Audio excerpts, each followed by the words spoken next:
মানেই নতুন জামা, বাড়ির আঙিনায় সেমাইয়ের ঘ্রাণ, বাবা মায়ের ভালোবাসায় ভরপুর পুরো একটা দিন। পাবনার শিশু পরিবারে ঈদ মানেই একসাথে ৭৫টি মুখে হাসি আর মনে জমে থাকা একরাশ শূন্যতা। যারা মায়ের কোলে ঘুমোতে পারেনি কোনো ঈদের রাতে, তাদের জন্য এই বাড়িটি এখন পরিবার, এই আশ্রয়টাই ঘর। মা বাবার কথা খুব মনে পড়ে। মা বাবাকে ছেড়ে ঈদ করতে অনেক কষ্ট হয়। ঈদের দিন আমরা সবাই একসাথে খেলি, অনেক রকম খাবার খাই, তবুও মার কথা মনে পড়ে। ঈদের দিন আমার খুব ইচ্ছা করে মাকে দেখতে, মা যদি আজ বেঁচে থাকতো।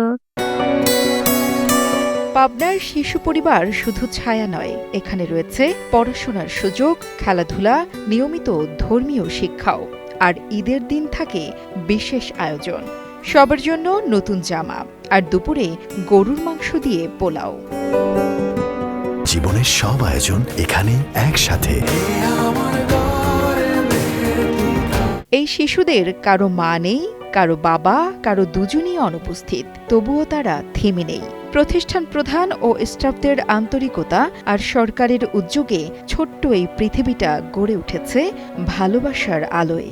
আজকে সকাল থেকে বাচ্চারা খুব আসলে ঈদের একটা আমেজ তাদের মধ্যে দেখা যাচ্ছে। তারা নতুন পোশাক পরিধান করেছে, তারপর তারা নতুন ভাবে সেজেছে এবং সকাল থেকে এদের খাবারের মধ্যে ছিল সকালে লাচ্ছা সেমাই, তারপর হচ্ছে খিচুড়ি, ডিম ভুনা, আর দুপুরবেলা হচ্ছে এদের মুরগির রোস্ট, গরুর মাংস তো রান্না হচ্ছেই, আর সাথে পোলাও ভাত এগুলো রান্না হচ্ছে। আর বিকালের দিকে আছে নিমকি আর হচ্ছে রসগোল্লা, এরকম বিভিন্ন ভালো ভালো উন্নত মানের খাবার আজকে তাদের মধ্যে বিতরণ করা হচ্ছে।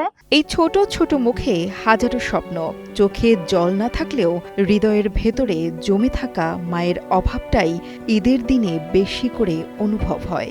তবুও ঈদ আসে, আর এই আশ্রয়ের চৌহদ্দিতে একটু হাসি, একটু ভালোবাসা জোগাড় করে তারা তৈরি হয় জীবনকে আলিঙ্গন করতে। মোহাম্মদ রাজীব জোয়ারদারের পাঠানো তথ্য ও ভিডিও চিত্রে ডেস্ক রিপোর্ট, কালের কণ্ঠ।